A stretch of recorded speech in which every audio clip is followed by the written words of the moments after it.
1 கொரிந்தியர் 10வது அதிகாரம் 12வது வசனம் சொல்லும்போது சொல்கிறது, இப்படி இருக்க தன்னை நிற்கிறேன் என்று எண்ணுகிறவன் விழாதபடிக்கு எச்சரிக்கையாயிருக்க கடவன்.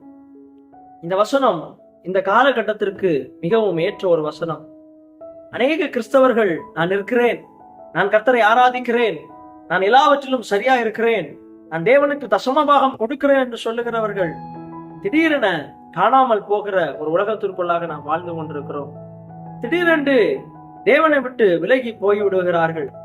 தேவனை விட்டு எங்கு சென்றோம் என்று தெரியாமல் செல்லுகிற ஒரு நிலைமைக்குள்ளாக கடந்து சென்று விடுகிறார்கள். நிற்கிறேன் என்று சொல்லிக் கொண்டிருக்கிற அநேகர் இந்த நாட்கள்ல விழுந்து கொண்டிருக்கிறார்கள். ஆராதிக்கிறேன் என்று சொல்லுகிற அநேகர் ஆராதனைகளை விட்டு விடுகிறார்கள். கர்த்தருடைய ஊழியக்காரர்கள் என்று சொல்லுகிற அநேகர் ஊழியத்தை விட்டு கடந்து செல்லுகிறார்கள். இப்படிப்பட்ட ஒரு உலகத்துல நம்ம வாழ்ந்து கொண்டிருக்கிறோம். காரணம் என்ன தெரியுமா? பவுல் அழகாக சொல்லும்போது சொல்லுகிறார், 7வது வசனத்திலிருந்து 10வது வசனம் வரைக்கும் இஸ்ரவேல் ஜனங்களை குறித்த ஒரு காரியம் அங்கே சொல்லப்பட்டிருக்கிறது. இஸ்ரவேல் ஜனங்கள் நிற்கிறேன் என்று சொல்லி கொண்டிருந்தாங்க, நல்லா தான் இருந்தாங்க, ஆவிக்குரிய வாழ்க்கையில கர்த்தரை மகிமைப்படுத்துகிறவங்களாக இருந்தாங்க, தேவனை ஆராதிக்கிறவங்களாக இருந்தாங்க, கர்த்தருக்கு கொடுக்கிறவங்களாக இருந்தாங்க, எல்லாவற்றிலும் சரியா இருந்தாங்க.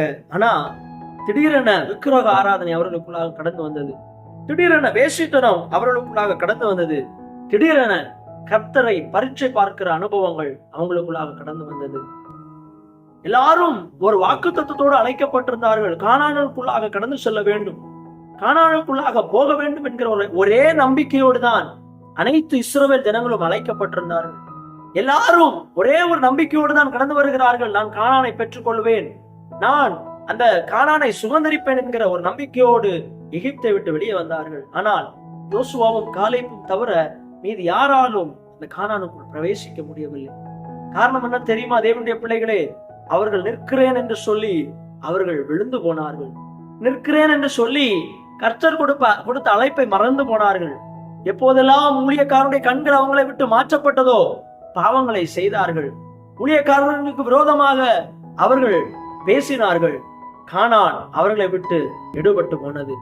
எந்த சூழ்நிலையிலும் நான் நல்லா ஜெபிக்கிறேன், நான் நல்லா ஆராதிக்கிறேன், நான் கர்த்தருடைய வேதத்துல பிரியமா இருக்கிறேன் அப்படின்னு சொல்லி நம்மை நிற்கிறேன், நான் எல்லாவற்றிலும் சரியா இருக்கிறேன் என்று சொல்லி யார் முன்னாலேயும் எப்பவுமே நாம் நிரூபிக்க கூடாது. எப்பொழுதுமே நாம் தேவ சமூகத்தில் அர்ப்பணித்து நான் குறைவுள்ளவன், நான் இன்னும் வளர்ச்சி அடைய விரும்புகிறேன் என்கிற ஒரு எண்ணத்தோடு அர்ப்பணித்து வரும்போது நிச்சயம் அந்த யோசுவாவும் காலேப்பும் கானானை சுதந்தரித்தது போல பரலோக ராஜ்யத்தை சுதந்தரித்துக் கொள்ள முடியும். ஆகையால் நீங்கள் அநேக இடங்கள்ல அநேகர் சொல்லலாம் நிற்கிறேன் நிற்கிறேன் என்று சொல்லி. நாம் சொல்ல வேண்டிய ஒரு காரியம், நான் அல்ல, இயேசு எனக்குள் வாழ்கிறார், இயேசுடைய பலத்தினால ஒவ்வொரு நாளும் பந்தய பொருளை நான் பெற்றுக்கொள்ள விரும்புகிறேன் என்கிற விசுவாசத்தோடு அர்ப்பணிங்கள். நிச்சயம் கர்த்தர் உங்களை ஆசீர்வதிப்பார்.